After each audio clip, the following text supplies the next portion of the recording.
Today I'm going to show you how I build up my 470 LM. It's the metal version, and I built it, I made it, and I crashed it. That's also on my channel, but it's pretty much restored now except for the belt, which is unavailable at the time.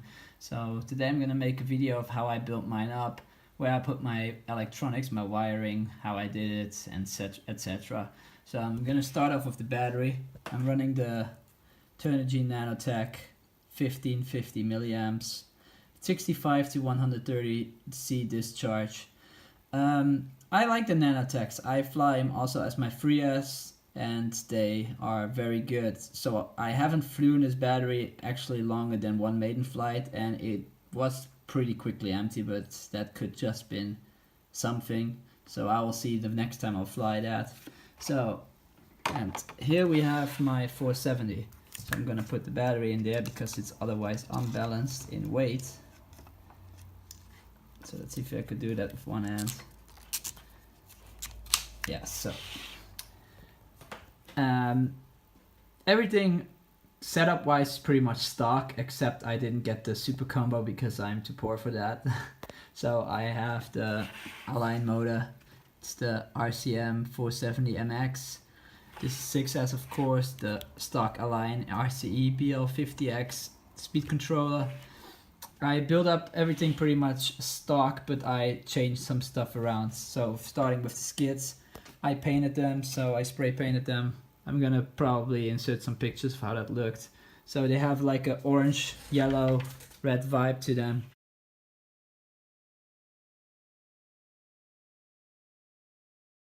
I also did that with the side logo. I made that one red, yellow, orangey as well.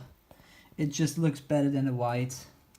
On some screws I have the red washes. I couldn't get enough washes to do it for all, but I took the majority that I needed. I have the stock head, which is already damaged because of the maiden crash, so it's still a dope helicopter.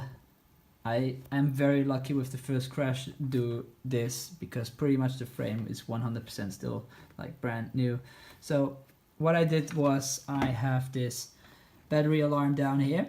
I wired it up, and when I start to fly I just plug this in here, which fits perfectly, and I can get my cell counts and my voltages.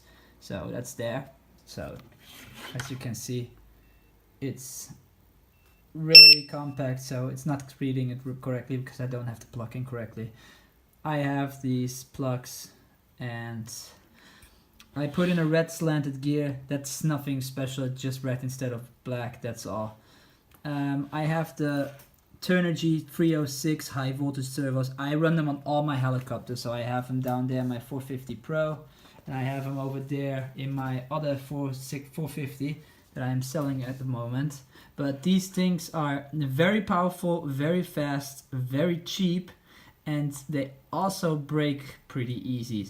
Well, I haven't flown any other servos rather than cheaper ones, so I wouldn't know if Align ones break just as easy. But I stripped the gears inside these once or twice, so I have spares, but I have like 9 of these servos. But they have failed me sometimes, but they are still very good. So this one failed me when I was doing my maiden, and it just dropped down. So I also run one here in the tail. I don't do that with my 450 Pro. I have a big one back there, but this one doesn't even fit the big ones. I could fit one because I have another one of these where it could fit, but I don't need that. So you can see I don't have my gyro in here. That's because my gyro is actually inside here together with my receiver. So the gyro tab holds the gyro on top and the receiver on the bottom. So I'm probably going to put a picture as well.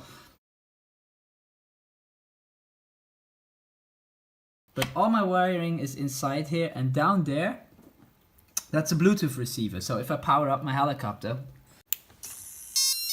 you can see the light up because my gyroscope is there. My receiver is the blue, red flashing, and down there the blue, that's Bluetooth.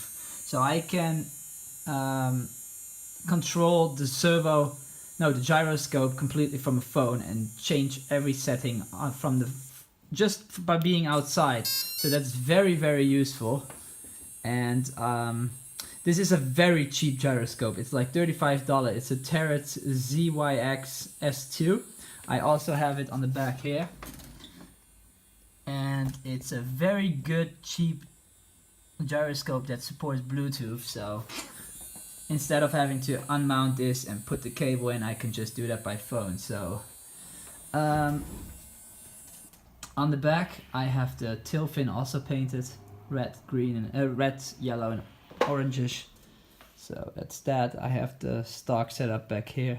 I do fly, I think it's called pushing rod instead of the other one. So I flip the rotor blade holders around so you can see the screws are on the inside. And that makes it so that if these turn, they're actually pushed by the plastic instead of the plastic being pulled. So if you pull here, I don't know, it's just a mod that I found works better. I get better performance from the till system. I also have this new till system in here, which is slightly longer, so I get more pitch on the till. So I haven't flew in it since I got those because, as you can see, my belt is missing. But I changed this one to the orange metal. I also did that with this. That's just some upgrade parts. I didn't bother to get the silver ones from a line. I don't really like the silver. I would rather have it like the motor, that the head has like silver but also some red on it like this, because this is very inconsistent with the color scheme of the helicopter. So I'm gonna quickly put the canopy on and then you will see how it looks. It looks like a stock 470, so don't expect anything major. It will probably just look like any other 470 LM, just that I have no wirings and orange skids and tail fins. So this is how my 470 looks with the canopy on, with the tail there.